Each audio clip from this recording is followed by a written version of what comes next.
All right, welcome to Always Conscious. You're back again with your host, Corey Shaw, and I am the counselor coach, the coach counselor, however you want to say it.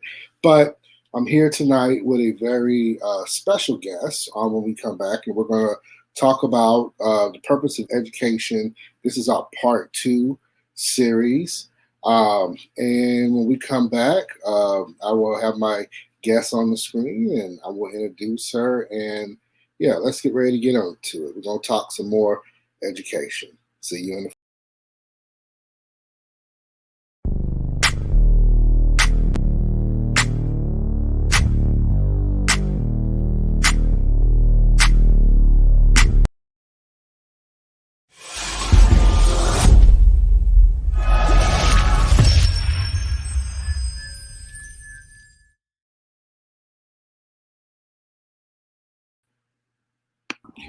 All right. So I am back and I'm just going to go ahead and speak it into existence. We got about 3 more weeks to go. Dr. Rounds. When I met her, she was just Miss Rounds. We worked together at a school. What was I at that time? I was a prevention intervention specialist Yes, yes. at that time, and she was a uh, third grade teacher. Third grade, I yes. remember that, Mm. and it kind of goes into my thought of tonight. This is when I knew that it wasn't a job for her. So my thought of the night is this: a job is what you get paid to do, but your work is actually your purpose and why you were put here. And when I first met her, it was in the hallway, and I saw her doing her work. She wasn't doing a job; she was literally doing her work. And I remember the kids like they were going on a restroom break, and she literally had them doing their multiplication facts like right there. And I'm like, wow. And I'm like, yes, there's not a second to waste in her classroom, in their environment. And I am just blessed, and it's a privilege to be able to share this space with you tonight, Dr. Rounds. You want to tell the audience a little bit about yourself, where you're at now, and what you're doing? Yeah, yeah. So thank you so much for that gracious introduction. I'm just really fortunate to be here with the Corey Shaw, coach counselor. So yeah, I often like to share kind of my journey in education. I started out as a little girl out in Chucktown, Charleston, South Carolina. Starting out my career in my journey in education. As a student of color, oftentimes, and especially in like advanced classes, being the only one who looked like me or talked like me, and that sense of otherness, and not really ever feeling like I fit in. Being one of only a few black students. One of, I think, in high school, I was one of three in my advanced classes, and just always feeling like I wanted to have that sense of belonging, and how could I create that for others? And so, just also growing up in the South, where racial injustice and that kind of thing it's alive and well, and I don't shy away from kind of talking about that, because if we are not willing to talk about those difficult issues, we can't change them. But kind of growing up and seeing kind of the inequities in education, experiencing some of those inequities firsthand, as a black female, coming through school. I wanted to change the laws. I thought I was going to become a lawyer and change those laws, fighting for justice and equity in the courtroom. And life came full circle for me when I actually stepped into a special needs classroom as a teacher cadet my senior year in high school. And it was there that I saw that in the faces of those students, I learned unconditional positive regard. I learned so much more from them than I ever thought I could, and so that really helped me to begin to understand that I can make a difference in the world, not necessarily fighting for equity and justice in a courtroom, but maybe making that shift to um, making that change to fighting for equity and justice in a classroom. And so from there, I decided to study special education in college, and jumped into teaching, and had been teaching for about 16 years. I was really fortunate to cross paths with you and some amazing folks Mhm. at the Clyde, down there in downtown Charleston. And I think having the opportunity to kind of really broaden my impact, I think when I served as the district teacher of the year in Charleston County, I was able to not only make an impact in the four walls of my classroom, but it extended beyond that. And that's when I got my first taste of systemic leadership, that I can, really make a difference beyond the students in my classroom. And so that kind of got me kind of thinking and looking at stepping into leadership. And after about my 16th year, I decided, well, I'm just going to make the big leap. I'd served as grade level leader. I became national board certified teacher. I'd done all the kind of the teacher leadership type things, and it was time to step into, more formal leadership. And so I studied, school leadership, moved up to Massachusetts, and, studied at Harvard, and now finishing up my doctorate at Vanderbilt in educational leadership and policy.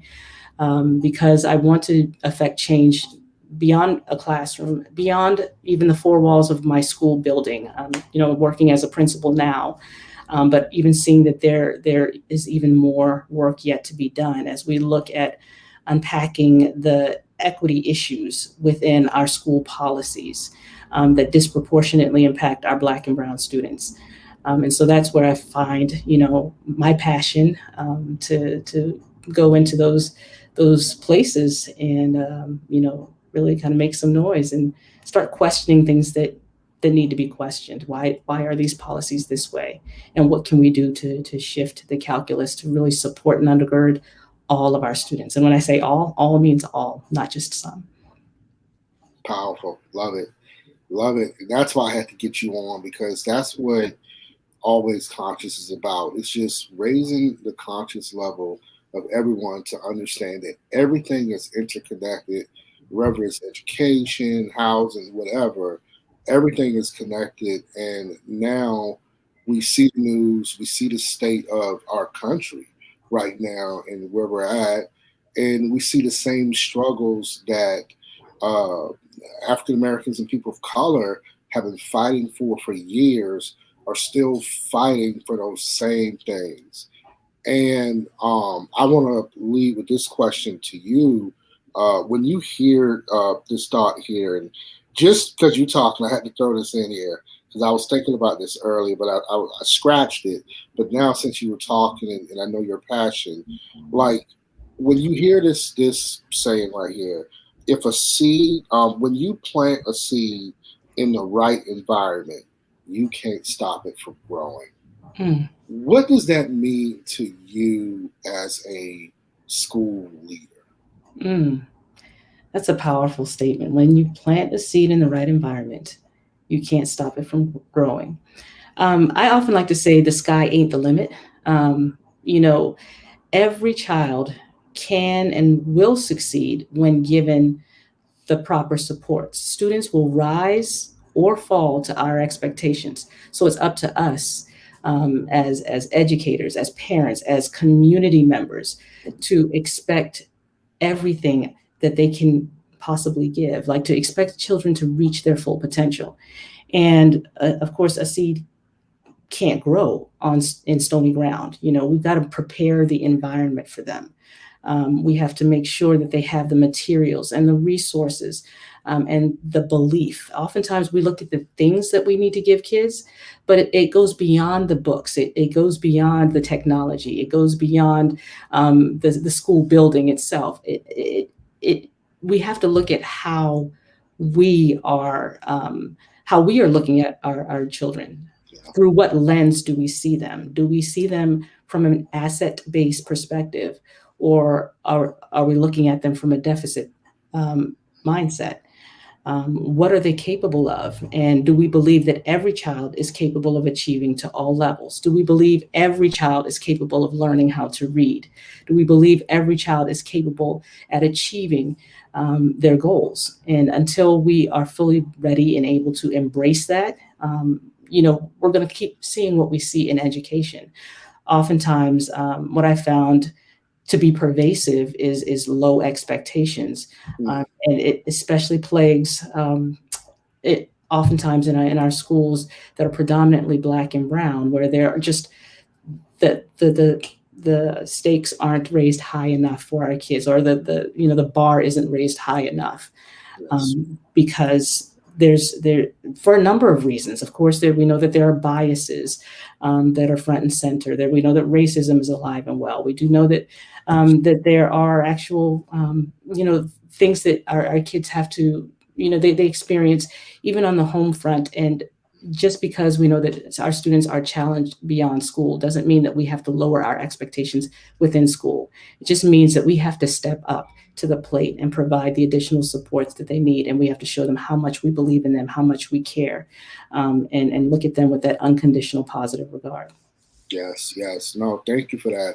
And that's beautiful. And I thought about that when you were talking about like almost unearthing, or I see you just ripping up some of those policies that are racist, that are biased, that our children go through. And to me, that also includes the environment, right? Like the environment that we have children in.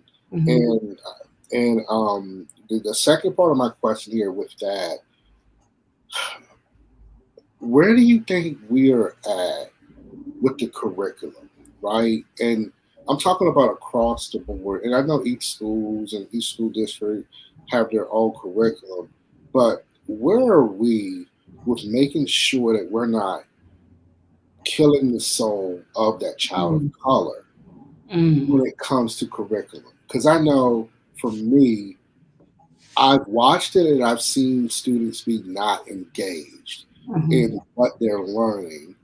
And at first, I used to think, like, oh, maybe just some of these issues, but really sometimes it comes to the curriculum, the information we're trying to give them Mm-hmm. doesn't connect. Mm-hmm. Have you seen that? Like, what's your thoughts on that as well? Like, where are you at on that Oh, that's a good question. Stepping into curriculum territory, I think there's a lot to be said about the curricula that we teach, and how we go about selecting what curricula we choose to use. one? Until we are willing to confront, racism in all of its ugly forms, until we're able to acknowledge that it is at times overt and explicit within different curricula, it'll be really hard to like make the inroads that need to happen. Our curriculum really needs to become explicitly anti-racist, anti-bias, and in so doing, we have to look at it through a lens of culturally responsive teaching, culturally responsive pedagogy. So as we're looking at what's being taught in English language arts, is there representation? Do our students feel connected to the characters that are Mm. being presented, the authors that are being presented? Is it representative of their backgrounds, their beliefs, their communities? If the answer to all those questions is no, then we need to revisit that curriculum and look at something else that's going to be far more culturally responsive in supporting students and their needs. Kids can't learn if they don't feel connected, whether it's connected to the individual who's teaching them, Yes. connected to the curriculum that's being used, and then connected in terms of having that sense of belonging within the classroom community. All those three things have to be connected in order for our kids to really fully blossom. And kind of going back to your quote, making sure that they can grow. We have to make sure that that environment is ripe, and we do that by supporting them all the way around. Curriculum is a big piece of it. Yeah. Yeah. Yeah. I think that's a big one. And I'm only evolving my mind there as we kind of see what's happening, right? So for me, and the reason why I am now going back into ed leadership and saying I need to get into the school is because I realized that for every victim or the perpetrator, they came out of someone's school. Either they Mm, finished or whatever, they were a part of someone's school environment.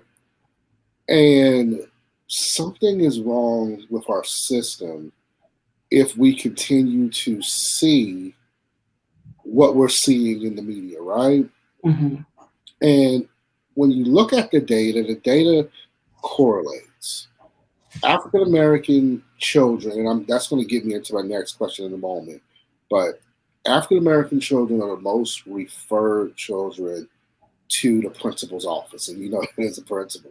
Now, Mm. so happen if you're at a school where it's majority black or brown, it is what it is. But they are still the number one referred students to the principal office. Higher suspension rates, higher expulsion rates. Even though it shows in this country that we have closed that gap a little bit, it's still not enough. Mhm. I think it continues to feed into the narrative of how someone of color can get pulled over or be killed versus detained versus someone white with an assault weapon can be detained. I think it starts, and I was want your thought process here, not to comment on the murders and stuff, but I think our school systems create a narrative that black and brown children are more dangerous and more likely to not follow rules and to more likely be a problem. Mm. And my thought process is on that. And here's the real question I want you to answer. Does representation matter? Mhm. And what I mean by that, as school leaders, as teachers, does representation matters? Should the school that I'm at, the leadership reflect those students, how they look, the background, and kind of know where they're coming from? Mhm. And the reason why I bring this up is because before desegregation, we had our students, and this was the only documented time where our students really made growth. After desegregation is when the fall happened and our students began to struggle even more. Now we had to close the gap because we weren't allowed to read and write. We got that, but we were making gains. When desegregation happened, we lost over 90% of that teacher, principal, African American professional. We lost him. Mhm.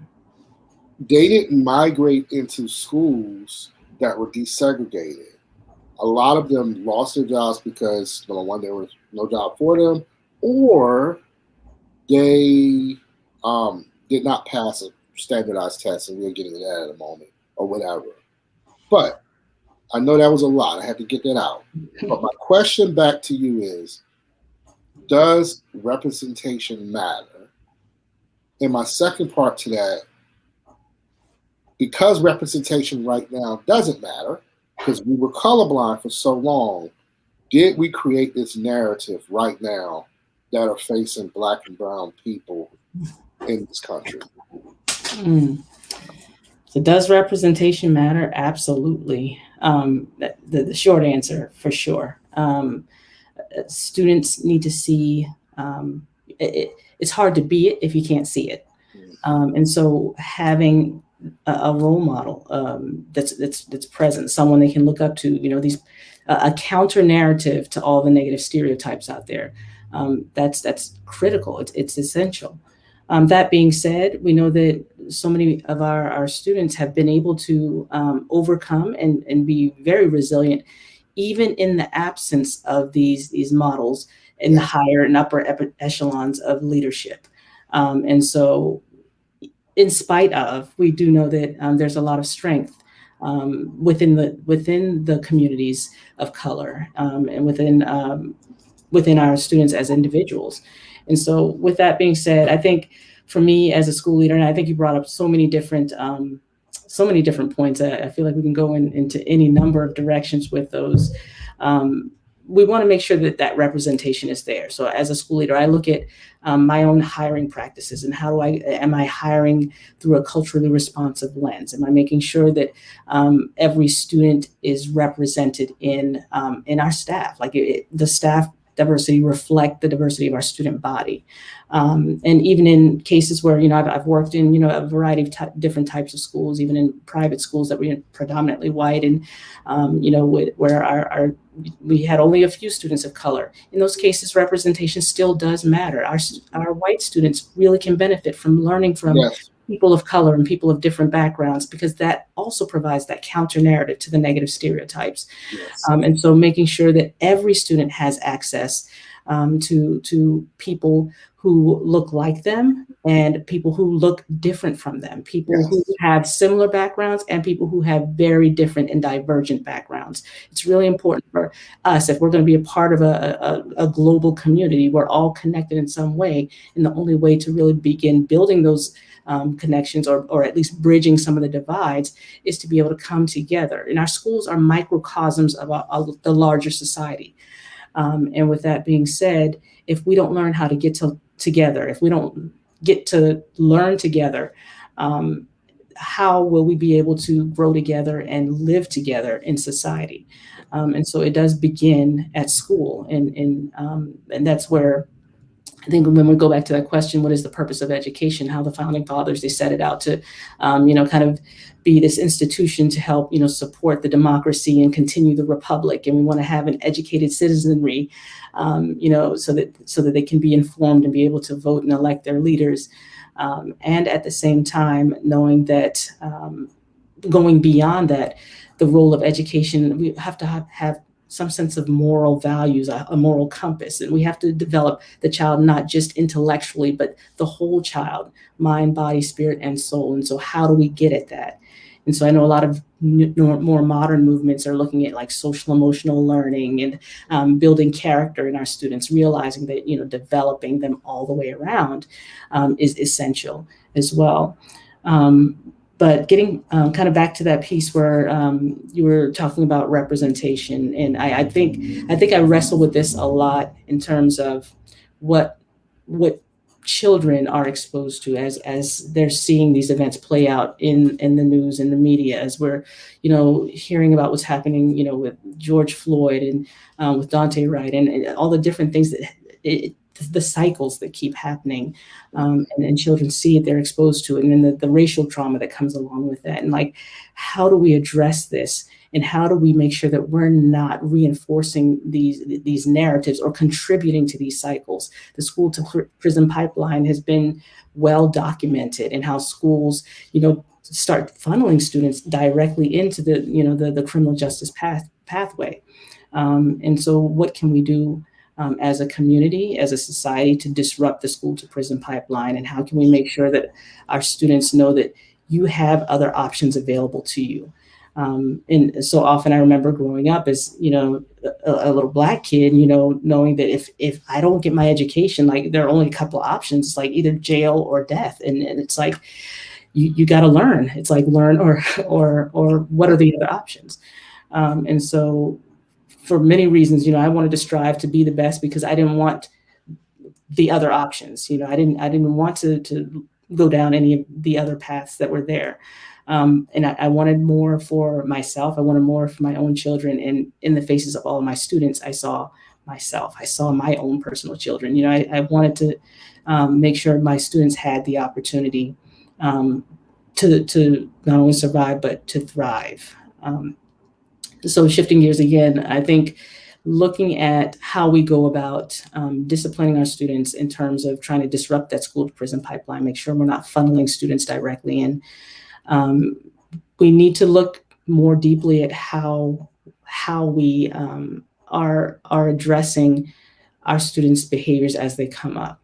One issue that has been coming up, like when we hear them talking about the things that are happening with the police and their interactions with a lot of Black and brown individuals, especially young Black men, when there are mental health issues sometimes at play, or when someone calls for help and the police show up, and instead of providing, kind of the mental health aspect that needs to be provided, like it's responded to in a more,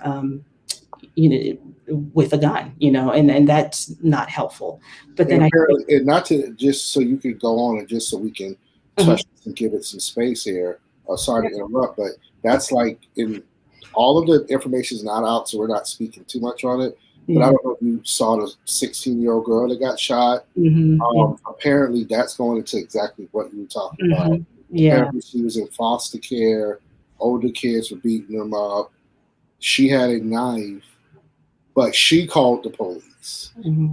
and she was the one who ended up shot Hmm. in like 9.25 seconds. I think they said as soon as Wow. the cop pulled up. But that just I just want to give that space, and that speaks exactly to what Yeah. you said. But go ahead. I'm sorry about that. No, no, no. I'm glad you said that because I mean it's like I'm thinking of that situation and like so many others like where you know young Black people reach out, they need help, and we're trained when we're little, call 911, you get the help you need, and when the help comes and it's not really help, they see you as a criminal. They the criminalization of Black youth is very real, and it happens not just when they call 911 and the cops show up, but it happens in school when students are often sometimes struggling there, and what we see as misbehavior often is a child crying out for help. Yeah. And so instead of looking at it as from a more punitive lens, we Right. need to look more at what does this child need. Behavior is communication. And so every time I have a student being brought to my office or having behavioral issues or whatever, my first question is why. I want to get to the why. What's going on with the behavior? What does this child need? Are there additional supports that we can provide as a school? Or is there mental health support? Is there something happening at home? Are they dealing with loss and grief? Things like that. And so dealing with it more from a therapeutic angle as opposed to dealing with it from a more punitive angle. And with that being said, another thing that I've begun doing as a school leader is looking to shift from more traditional forms of discipline into restorative justice. So using that to really help repair the harm done, build relationships, and then providing the support and the aid that might be needed. And then as I'm making that shift for myself as a school leader, like bringing my whole school community along with me as Yes. we shift from punitive to more restorative. And I think that's really essential. If we were able to do that just kind of nationwide, if our schools took more of a restorative approach to dealing with discipline, we would see far fewer students being, sent to the principal's office or having the school resource officers called on them. We would see far fewer instances of this school to prison pipeline continuing. And with that being said, my hope is that if we're able to disrupt the school to prison pipeline, perhaps somehow in society we can start looking at, how can we shift our community supports more away from, looking to law enforcement to fix the problems and looking more toward our mental health providers and our community supports to provide the assistance that's needed. Yes. No, that's you hit it on the head. I think we're there, and I think that's the true. What you're talking about is what education I think should be, and we are beyond reforming time. I think it's for me personally. I think it's time to rip it up and like let's put the best pieces together, um, and let's move forward because we can't have another generation experience what we are experiencing. Our children Mhm. are experiencing right now. And thank you for that. And that brings me to my next question here is, what is the purpose of education today? Mhm. And is it working as a whole for Black and Brown children? Mhm. That's a good one. And I appreciate. I think you had started this conversation on Yeah. Facebook, and I was like, wow, this is a really good one because I'd spent some time really learning about the different purposes of education, and studying what some of the ancient scholars said and like what Socrates felt and believed, and flash forwarding to some of our founding fathers in America, what they believed in the purpose of education, and ultimately it all boiling down to basically four basic purposes. The first is, of course, the academic, the intellectual, so people can kind of grow intellectually. But there's also kind of a political side of it, to kind of undergird our democracy and make sure that we have an educated citizenry. There's the civic purposes of education and making sure that we're able to contribute to society. And education is, yes, for the individual, but also for society at large. Yep. And then kind of looking at the socialization aspect and the economic purposes of education as well. So with that being said, I think sometimes it's really good it's easy to kind of philosophize and, theorize about all these different purposes, but where are we right now in education? What is the purpose in this moment? I think is the larger question.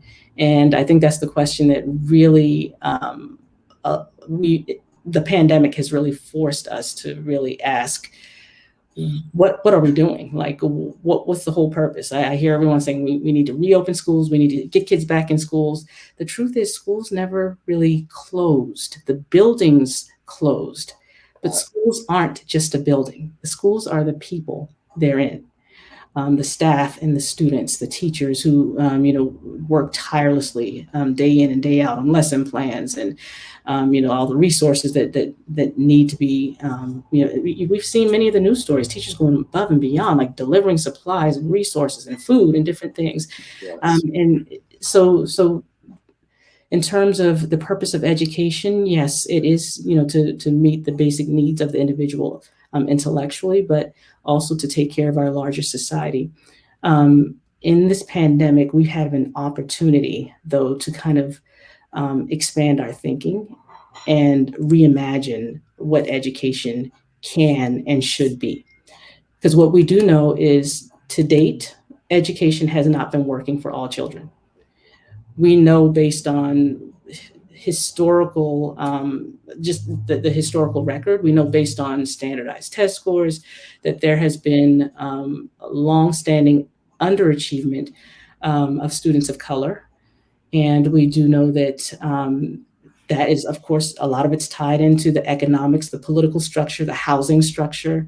Depending on where you live, it kind of determines what school you get to go to, and whatever school you end up at. That based on whatever the housing taxes are, whatever, how many resources you may have, and what access you may have.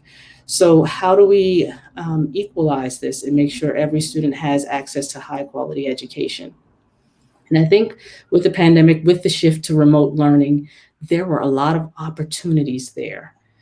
If only we were willing to look at that, because now all of a sudden there were, of course, always the haves and the have-nots. But now, if we've got to shift to remote learning, everybody needs access to technology. So now, how are we going to get access to everyone? How are we going to make sure everyone has a Wi-Fi?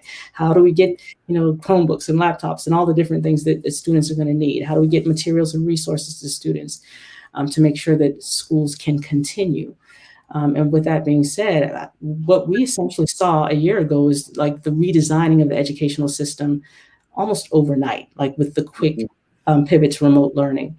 Unfortunately, I felt like there were so many people who were already against like homeschooling that, that shift to remote learning felt a lot like homeschooling. So there was this automatic assumption that it's in somehow subpar and inferior. Therefore, our kids can't learn at home. They're not going to do as well at home. And therefore, remote learning is not the best thing. And so the fastest thing we need to do is get them back into the building.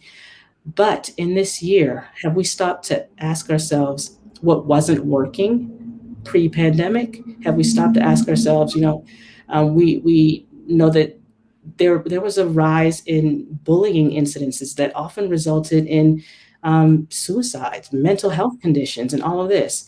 I mean, how many incidents of bullying did we have in the past year when everything shifted to remote learning? Yes. How many school shootings did we have over the past year when everything shifted to remote learning? Yeah. So there were some benefits to remote learning that we have yet to fully realize. And with that being said, there were many students with mental health conditions, social anxiety disorders, who actually thrived in remote learning.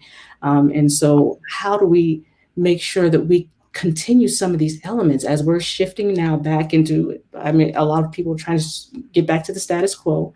My hope is that as schools, the buildings reopen in person, that we don't lose the lessons that we learned or we could have learned during the pandemic. My hope is that, technology will continue to be a one-to-one thing for every student. It should be a right at this point, not just a privilege. And so making sure every student has access to technology, making sure that every student has the opportunity to learn in a way that feels comfortable to them. So maybe making a semi-permanent remote learning option for all students, for those who did thrive in that remote virtual space. So just kind of thinking creatively about how we can increase access to education in ways that are meaningful, authentic, and relevant to every student, because every student deserves to have a choice, to have, a choice and a way to engage in learning in a way that's meaningful to them. Yes, and I just want to build on to what you were just saying because that was actually one of my questions too. Like, are we missing an opportunity right now to make our educational system better? And I totally agree with you. And what I'm most nervous about is maybe even the way education is governed. And the Mm, reason why I say that because the people who do have the power to assist educators in making this happen, their number one focus only was to get students back into classes, back mm, into the classroom. No one asked that question that you asked. What are the positives that came out of this? What wasn't working before the pandemic? And mhm, not to even think about post pandemic. What mhm, are some of the issues to pandemics? Because we are now, I believe, in a racial pandemic. mhm, The racial issue has really reared its ugly head again and right in our face in America. So we have to deal with this. And then we have the COVID situation. So when we just get kids back into school so we can get people back to work, supposedly, if that's the thing, where is the help in helping school leaders figure out how do I now educate children in this new environment? So I agree with you 100%. We are missing this opportunity, and that will bring me to my next question here. Where do we go from here? Like mhm, right now, if you're a parent watching this, if you are a teacher watching this, from your perspective as a school leader, where do we go once this pandemic is really over? We have our kids and our teachers and parents and everybody, they're back in our buildings. Where do we go to ensure that we don't make the mistakes that mhm, we made in the past? Where do mhm. we go?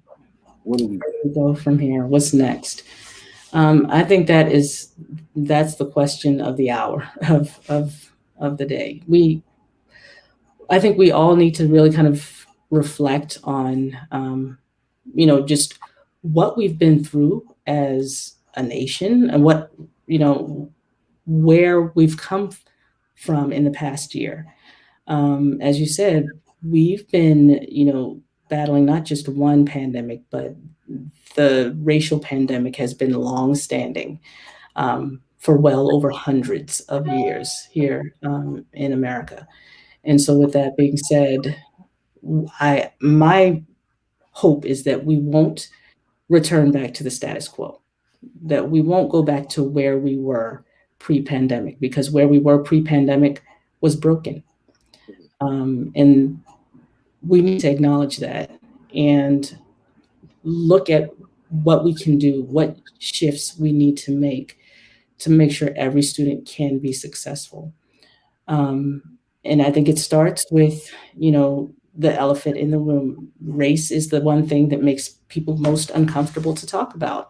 And so looking at the racial inequities within our schools and how our schools may be contributing to some of the racial trauma that our students are experiencing, and how we're setting students up, for either future success or future failure. And how do we kind of make sure that we undo, we dismantle, disrupt, and dismantle those systems, those inequitable systems. Um, and that means we need to revisit and revise our disciplinary policies. We need to revisit and revise our curricula. We need to revisit and revise our hiring practices. We have to really do a deeper dive on all of our professional development and what are we focusing on when we're doing all of our professional development. We even, I would dare say, we have to go back and look at our pre-service teaching programs that prepare educators to step into schools. So few. Um, I know coming through my own program, like I don't really recall a whole lot of classwork, a lot of coursework around like just the cultural competencies. And so how can we now prioritize these things? Because oftentimes if we don't talk about whatever we don't talk about, whatever we don't acknowledge, we're going to end up in that cycle. You know, those who don't study their history are doomed to repeat it. And so by not really focusing on issues of cultural competence, not really highlighting and prioritizing it, then we're not really adequately equipping our teachers to step into schools that are now majority minority, students who come from backgrounds that may be very different from their own. Um, are we ready to really do the deep work of unpacking our own biases? And we all have them, you know, Well, regardless of your race and your background and your gender. Um, we all have our own biases, and we often operate from these biases very implicitly. And that's what we're seeing, you know, when a police pulls the trigger because they're assuming someone's a criminal when they're not. They're just somebody who called for help. How often do we do that in the field of education? mm, Or we automatically refer a student for special education services before really doing the deeper work to find out if there are mm, other issues underneath that. So, like, you know, looking at our practices with the over identification of Black and Brown children for special education, the disproportionate impact of expulsions, and, you know, just a whole lot of discipline processes that negatively impact our Black and Brown students. I think there's a lot to be said that we need to revisit. We need to be honest and do the difficult work of undoing some of these systems. And it's going to take a lot. And like you said, I think we're at a point where it's like we needed to kind of tear it all down just to rebuild it all back up, build back better. And I think there's a way to do that, but it begins by not going back to where we came from. We just can't do that. yes, yes. No, that's critical. I feel like you hit it on the head just now because this is the segment where we ask for our call to action. I feel like that was just your call to action, as far as educators and far as leaders. Let me ask you a question here, and I'll let your call to action in there. So we're going to say that was the call to action for educators and leaders.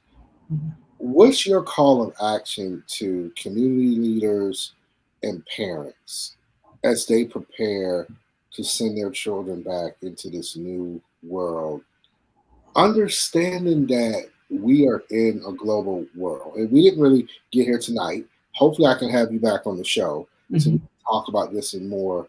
But I'm very concerned about our global competitiveness when it comes to Black and Brown children, because, like you said, it's that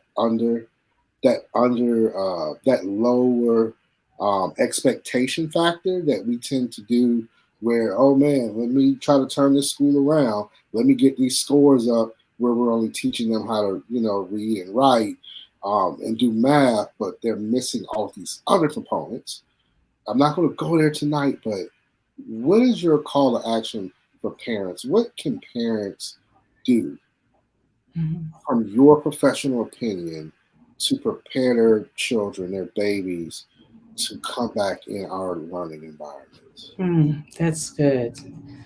So I think the first thing that parents can do, I mean, the first thing that just popped into my head is just read. Make sure you're reading with your children. Um, Read things for fun.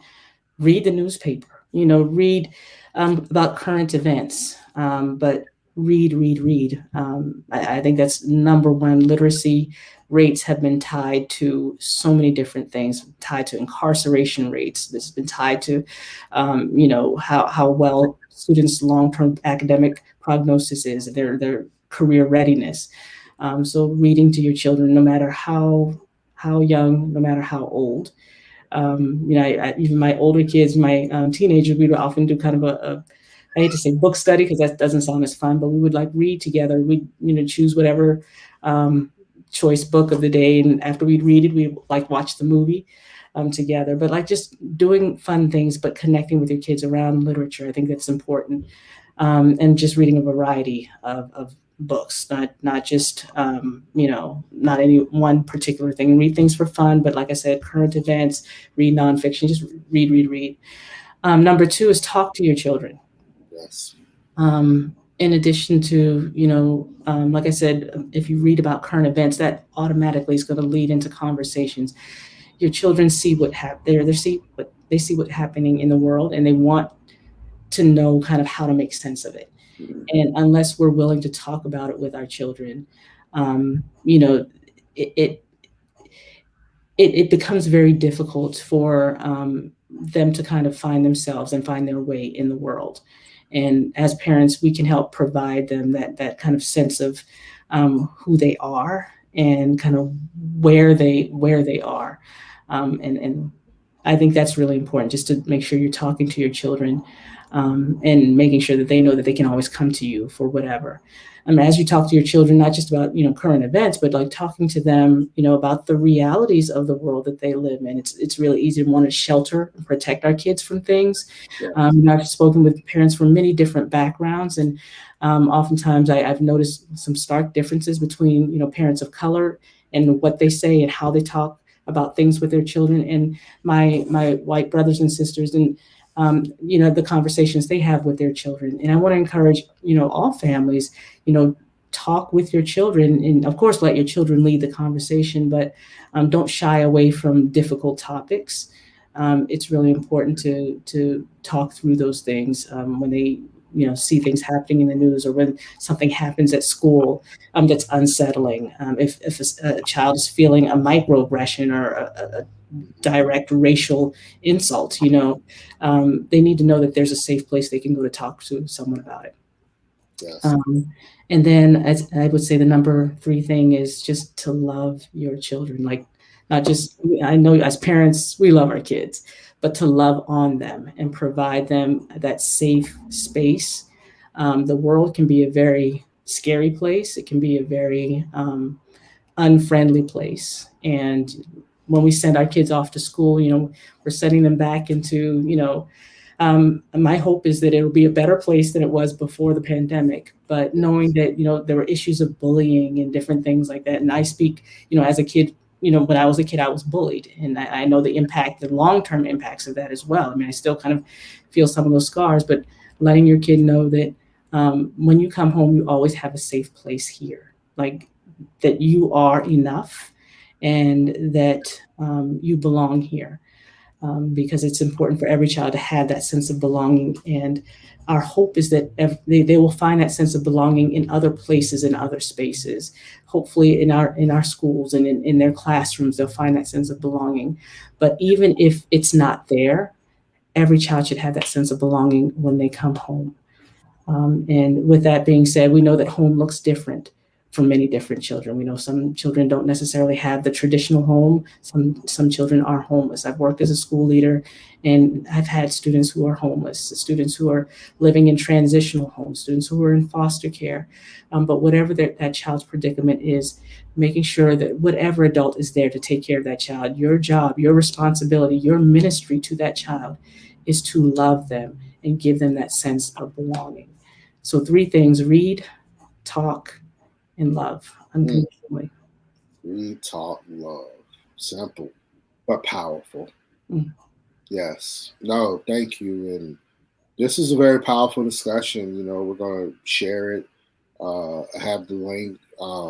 Definitely, if you like the discussion and you think somebody could benefit from, share it. Hit the like button, subscribe to the channel. And we just want to put more information out here. We want to control our own narrative and start letting this voice be heard. And one of my purpose, Dr. Ross, to let you know, for starting this channel is I believe that there needs to be a resurgence in the Black intellectual movement, and that these are the conversations that we got to start having and having together, and sharing it in order for us to start changing the future, because a lot of these channels and things out here exist, and not judging people, are full of just a toxic culture, but not real issues that we're dealing with as a community. So I thank you for being a leader. I thank you for being bold and just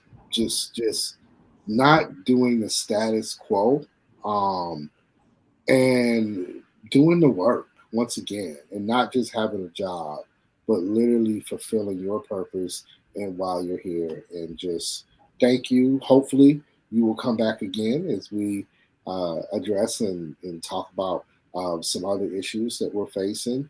But I learned a lot from you tonight.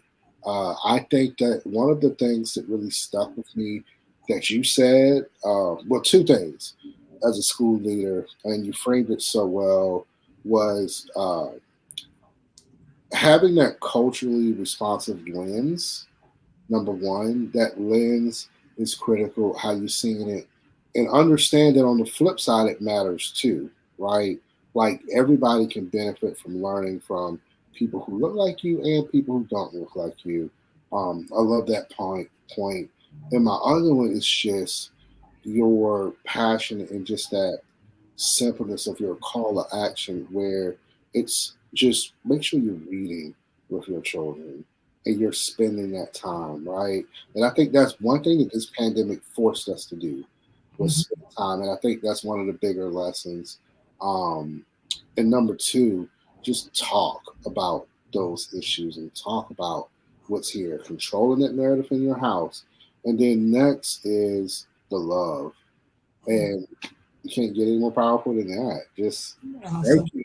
Thank Awesome. Well, thank you so much for having me. I've enjoyed this conversation. yes, Let's do thank it you. again. All right, well, see you next week. Always conscious family. Thank you again for joining. Well, we're about to sign off, and yeah, you have a good night, and we will see you next week.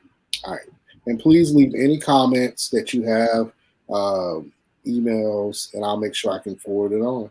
All right, peace. Awesome.